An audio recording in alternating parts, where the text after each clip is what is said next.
So, in my personal Bible reading, I've been doing Genesis this month. I shared the Bible reading plan that I kind of put together last week. I'm getting through the Bible in 1 year, but it's not just going straight through. I've tried to pick things where you jump around and get the New Testament without getting bogged down in too much poetry and Psalms. And so, anyway, if you're doing that, some of the Bible studies will line up with that. And so what I've been reading this week has been the latter half of Genesis and really starting after Abraham with his son Isaac and his son's two boys, Jacob and Esau. So Isaac got married to his wife, Rebekah, after his mother, Sarah, had died. He was 40 years old when he got married. And they lived together for 20 years before she conceived. Now he had been promised, to Abraham that Isaac was going to be the chosen seed, and there was going to be a mighty nation to grow out of his seed. Abraham, that promise wasn't fulfilled until he was 100 years old. And so here is Isaac.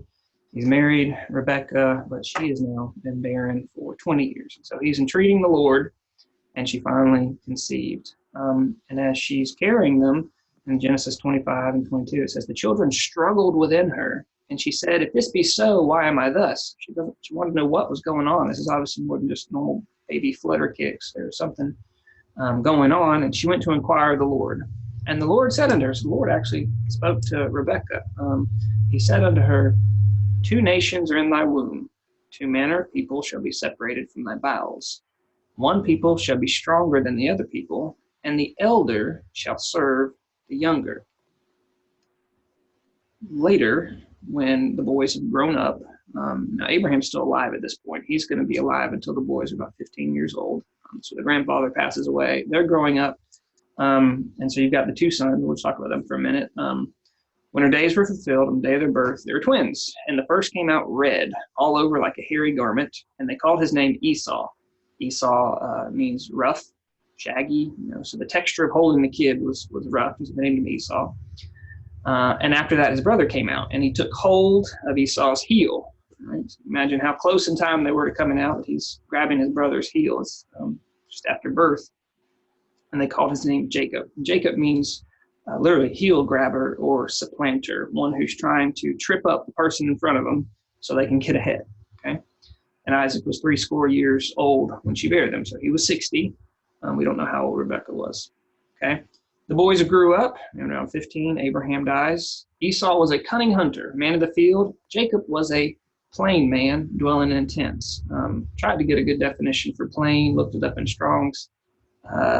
Basically what I could come up with is it was kind of like a genteel man. He was an indoor boy. He wasn't out in the sun and the rain. That's kind of the image that you get from him being a plain man. So you've got Esau, you can imagine him physically, vivacious or lively, one who out in the field, able to hunt and kill. And you got Jacob, the guy who hangs out in the tent. And later he's going to be the one who's cooking, which you don't see many scenes of men cooking at this point. And so just kind of gives you a feel for their personalities. Isaac loved Esau because he did eat of his venison, so the meat that he killed and brought back. But Rebekah loved Jacob. And Jacob sawed pottage, so he's cooking. He's got his culinary thing going on. He's making some soup with lentils and beans. And Esau came in the field, and he was faint. And he said to Jacob, feed me, I pray thee, with that same red pottage, for I am faint. Therefore his name called Edom. So Edom means red. Okay, so later when you've got all of the nation that grows out of Esau, they're the Edomites. They live to the south. The land that they inhabit, the big geographical feature there is Mount Seir, S-I-R. That's all referring to Esau's descendants, and it all comes back to this soup thing about it being red soup. So that's how he got the nickname and why they're the Edomites. So Jacob, being an opportunistic little boy, I don't know how old he is at this point. He's grown up. He says, sell me thy birthright. And the significance of this is that the firstborn son gets a double portion of daddy's inheritance. So 2 kids, there's only 2 sons that we know that Isaac had. Isaac was very wealthy. Abraham was very wealthy, so Isaac's very wealthy. So massive wealth. You're going to split it in half? No. In this culture, firstborn son gets a double portion. So 66% to son number 1, just because he came out first. 1/3 to second son. All right. And that's true regardless of how many kids. The double portion of the inheritance goes to the firstborn. So that's what Jacob here is offering, is asking to buy. Let me have your inheritance. And he says, behold, I'm at the point to die. What profit shall this birthright do me? I don't get dad's inheritance until he's toast. So if I'm going to die now of hunger, I might as well just go ahead and get my soup. It's not going to do me any good anyway. Jacob said, swear to me this day. He swore. He sold his birthright unto Jacob. Then Jacob gave him the bread and pottage of lentils. He did eat and drink and rose up and went his way. And thus Esau despised his birthright. So despised, he held it in low esteem. He scorned it. He traded it for something worthless. I mean, your rich daddy, it's equivalent of a multi-millionaire, and you're going to trade your inheritance, 66% of that, for, a $2 bowl of soup. So he despised his birthright. Fast forward a little bit, there's going to be a famine, and just like Abraham, when there's a famine in the land, he went down to one of the more fertile regions of Israel, and that being over in the Philistine territory in the city called Gerar, Gerar, and he camps out there, and he has a similar scene like Abraham where he denies his wife, claims to be his sister, and neither here nor there for our purposes, but time passes. Now Esau is 40 years old. Okay, and he's going to take him a couple wives, Judith and Bethmesh. Both of these are sons or daughters of Canaanites, those who live in the land. Okay, and says they were a grief of mind to Isaac and Rebekah. There had been, when Isaac had married Rebekah, Abraham had made his oldest servants promise, say, you have to find a wife for my son. It's got to be of my people. Can't be of any of the inhabitants of this land. Go all the way back to Ur of the Chaldees, which is like a 3-4 month journey, to get from Israel all the way to the base of the Euphrates River over near the Persian Gulf. Go find kinfolk and get a girl for her, and then came back. And so you're committing, almost a year's worth of resources to not having a bride from local. And here, their firstborn son gets 2 of them from local, and it was very distressing to them, grief of mind. More time passes. Isaac is now considered old.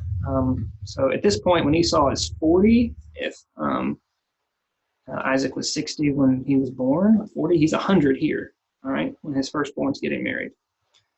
After that, he becomes old. I don't know how old he was, but his eyes were dim. Now, he's going to live to be like 180, so this whole scene is just filled with irony because he doesn't know how old when he's going to die. None of us do, but he starts making death plan preparations, decades before he's going to die. So Isaac's old, his eyes are dim. He can't distinguish between his 2 sons anymore. He called Esau, his eldest son, said, my son, behold, here I am. He said, behold, I am old. I know not the day of my death. Therefore take thy weapons, thy quiver, and thy bow, go out in the field, and take me some venison, and make me savory meat, such as I love, and bring it to me, that I may eat, that my soul may bless thee before I die. And Rebekah heard it. Rebekah's the mama. She heard when Isaac spake to Esau, his son. Esau went to the field to go hunting, to bring it. Rebekah turns to her younger son, saying, behold, I heard thy father speak unto Esau, thy brother, saying, bring me venison, that I may eat, and bless thee before my death. And then she gives her plan for how she's going to make sure that blessing goes to her son. Now, I've always thought kind of critically of Rebekah here. But really, if you go back to what the Lord had told her, 2 nations are in the room, 2 manner of people, one shall be stronger than the other. The elder shall serve the younger. She's trying to fulfill the Lord's promise in her own power. The same way that her mother-in-law, Sarah, tried to fulfill the Lord's promise to Abraham that he was going to have a great nation. That's when she gave her handmaid Hagar, and he had Ishmael. Right? Wasn't trusting the Lord to take care of it. Okay? And so then you have the scene, and most of y'all probably heard about this. She goes and gets some kids, some goats, baby goats. She cooks them just the way she knows her husband likes them.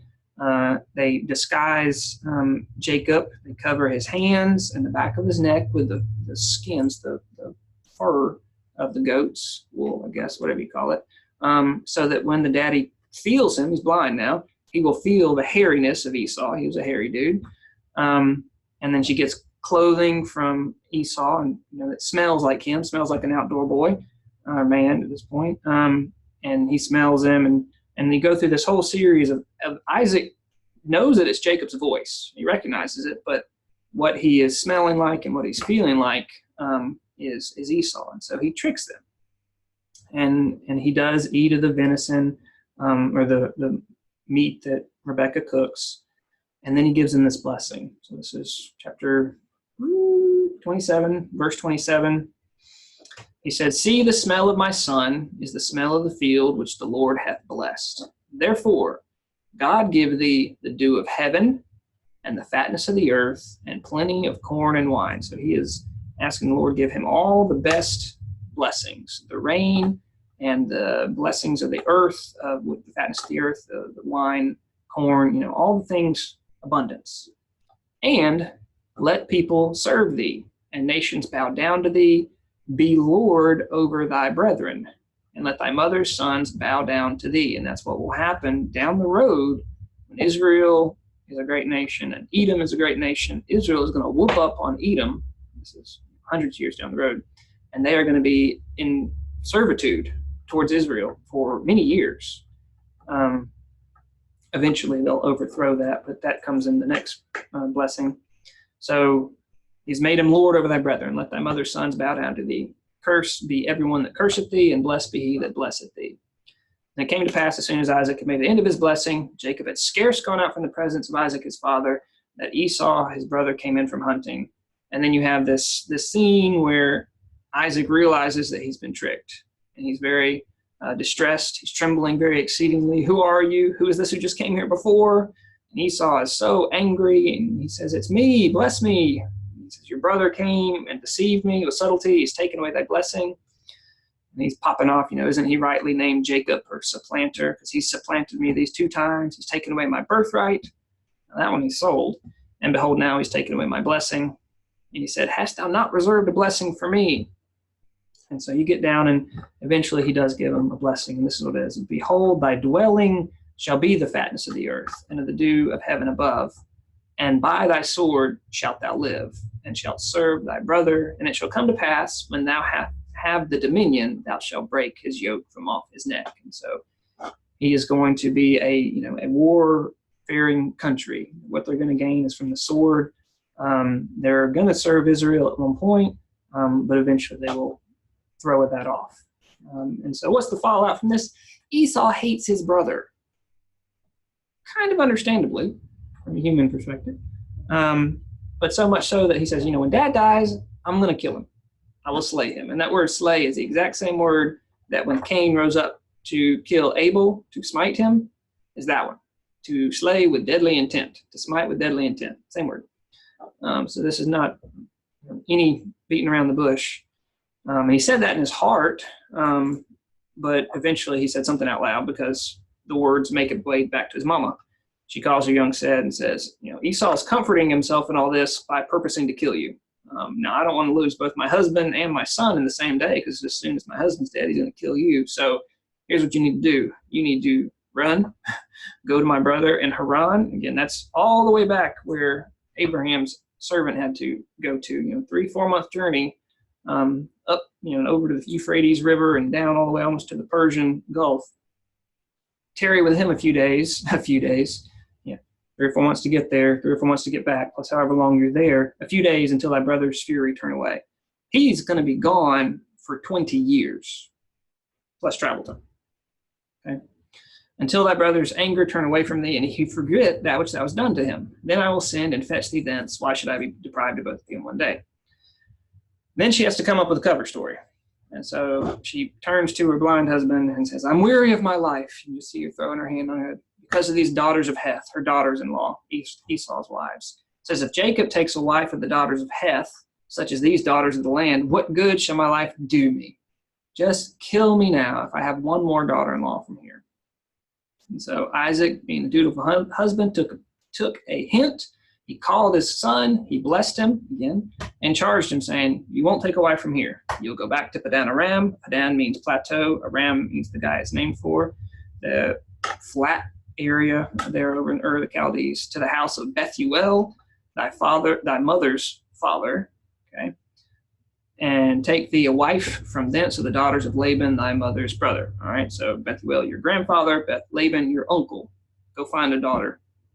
The Lord bless thee, make thee fruitful, multiply thee, that thou mayest be a multitude of people, and give thee the blessings of Abraham to thee and to thy seed, that thou mayest inherit the land wherein thou art a stranger, which God gave unto Abraham. It's interesting to me that that wasn't included in the original blessing, because that seems even broader, the blessing that God gave to Abraham, this wonderful covenant, and including all of Israel, but here it's explicitly mentioned. Jacob goes, Esau hears about it, and he says, okay, well, if the wives of this land don't please my parents, well, I'll get me a third wife. And he goes to his uncle, Ishmael. Remember the one who was Sarah tried to work out the solution for Abraham not having any kids with her handmaid Hagar, the Egyptian handmaid, and they had Ishmael. And he was ultimately cast out with his mother after Isaac was weaned. Well, he goes to his uncle and takes a wife from one of his daughters. So this one who's been cast out, somehow that would be better, right? And then you have this scene with Jacob traveling from Beersheba. That's Beer means well, Sheba means oath. So it's the well of the oath. It's where Isaac and the Philistines had a powwow, and they're not going to fight over wells anymore. So he's traveling from down south in Israel north, and I kind of measured it with my scale on my pen, about 45 miles north maybe, from Beersheba to Bethel, which is where he's going to have his dream. He takes the stones of the place, puts them down for his pillow to sleep. He dreamed, and behold, a ladder, and this ladder is going to be a type for Christ. And the top, you've got angels ascending and descending. The Lord stood above it and said, "I am the Lord God of Abraham, thy father, the God of Isaac. The land whereon thou liest, to thee will I give it, to thy seed, and thy seed shall be as the dust of the earth, and they shall be spread to the west, and the east, to the north, to the south, and in thee and all thy seed shall all the families of the earth be blessed." This is almost the exact same promise that was given to Abraham when he built his first altar when he came into the land. First, maybe it was the second altar. Built one of his altars in the land, and he built it between Bethel and Ai. So it's a very similar geographic region. All right. All this is kind of backstory to get, I'll summarize that he goes on to his uncle Laban's house. He gets there, he meets his cousin Rachel, and she's pretty, and he really wants to marry her. And so he strikes a bargain with his uncle, says, "Tell you what, I will work for you for 7 years," because he doesn't have any money with him, and he's got stones for pillows. He's obviously traveling light. And so to earn the right to marry your daughter. But she was the second daughter. So there was an older one named Leah, and she was described as being tender-eyed. And that's a nice way of saying she wasn't very pretty. Right? She just, to look at, it wasn't, yeah. So anyway, so he works the 7 years, and they seem just as a few days because of the love he had for Rachel. And so he says, Laban, uncle, I've done my time, give him a wife. He has a big party and a feast and a night, and then he sends in the daughter to his tent, and that was how they finalized the marriage. I mean, you had daddy's permission, and then you had the consummation, and you're married. But the problem is he sent in Leah, the older daughter, and in the morning woke up. He was obviously distressed, a little upset, and the father, kind of gives him a runaround, basically saying that we can't give away the older one before the younger around here. And so, tell you what, you give her a week, and then I'll give you Rachel too, and then you'll serve me for another 7 years. And so that's what Jacob does. So the same way that he was tricking and supplanting his brother, the tricking has fallen back to him. And in the process of that, thinking about how he had to spend his time, he went from being a man in tents, right, to now he is being a keeper of the flocks of Laban. Right? He keeps them 7 years and got Leah. He gets Rachel, but then has to work another 7 years. And then after that, he starts getting wages of the animals themselves. And the deal they came up with, he said, anything that's ugly, if it's got spots, if it's two-toned, got stripes on it, any of the ugly lambs, I'll take those. That way, when it's all said and done, you can go through my flock, and anything that's perfect or pure white or whatever, you can see that I've stolen it. And so that's what they did. And he did that for another 6 years. And so I'm just going to read the summary that he's going to give to Laban later. He says, because Laban, he winds up leaving by night after 20 years, and Laban chased after him. So this is after Laban has accused him of stealing his gods. Rachel did it. She actually hid him in her tent underneath the camel's saddle or furniture or whatever, and she's sitting on it. She says, "Sorry, Dad, I can't get up. It's my time of the month." And so he just couldn't find it. And so after this, Jacob is kind of tearing into Laban. He says, "What's my trespass? Where's my sin that thou so hotly pursued after me? Whereas thou hast searched all my stuff, what hast thou found in all my household stuff? Set it here before my brethren and thy brethren, that they may judge betwixt us." Because Laban didn't come alone. He brought kind of his posse to come deal with this. Right? He says, "This 20 years have I been with thee. Thy ewes and thy she-goats have not cast their young." It means when your young die, when they're giving birth. And the Lord had blessed him exceedingly because for Jacob's sake. It says that multiple times. "The rams of thy flock have I not eaten. That which was torn of beasts I brought not unto thee. I bear the loss of it. Of my hand thou didst require it, whether stolen by day or stolen by night. Thus was I. In the day the drought consumed me, the frost by night. My sleep departed from mine eyes. Thus have I been 20 years in thy house, and I served thee 14 years for thy 2 daughters, 6 years for thy cattle, and thou hast changed my wages 10 times. Except the God of my father, the God of Abraham, and the fear of Isaac had been with me, surely thou wouldst have sent me away now empty. God hath seen my affliction and the labor of my hands, and rebuked thee yesternight." All right. And so they come to terms. God winds up sending a dream to Laban saying, "Don't mess with him. Don't say good or bad. Just let it go." And so that's what he does. And so they pile up a big set of rocks saying, "Here's a marker. We're not either one of us going to pass over it in anger to hurt the other." And they go their way. And as far as we know, never see each other again. But the thought that struck me was, had Rachel not intervened, not Rachel, Rebecca, his mother, Rebecca not intervened, and had he not tried on his own to become the firstborn, would he have had to go through all this trial as the Lord is retraining him and chastening him? I mean, Abraham was very, very rich. Isaac was very, very rich. And the Lord had promised his mother that the elder would serve the younger. If he hadn't tried to do it on his own, would he have had to suffer for so long to rebuild from scratch? I'm not saying that material wealth is everything or anything. But sometimes I'm guilty of trying to make what I think the Lord's will is happen, rather than being patient and waiting on him to actually open the doors. Now it takes wisdom and discernment to see where should I be pushing forward and when should I be waiting. And I can't give you that answer in your specific situation. But I think with prayer and seeking the Lord, and that we can have better discernment. But sometimes I think we know when we're trying to force an issue to resolve it in our timing, whereas many times the answer to our prayer is not yet. Tribulation worketh patience. When you have trials, you learn patience. The next line is patience, experience. Tribulation worketh patience, patient experience, and experience hope. And hope maketh not ashamed. So even when we mess up and we do it on our own, the Lord can still use that and chasten us and train us.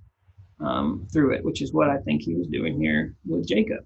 He is retraining him to be, instead of an indoor man who's probably lazy. I mean, I'm reading into that a little bit, and I'll confess that I'm trying to put the industry that he had to have here is very different. He worked his tail off, and that takes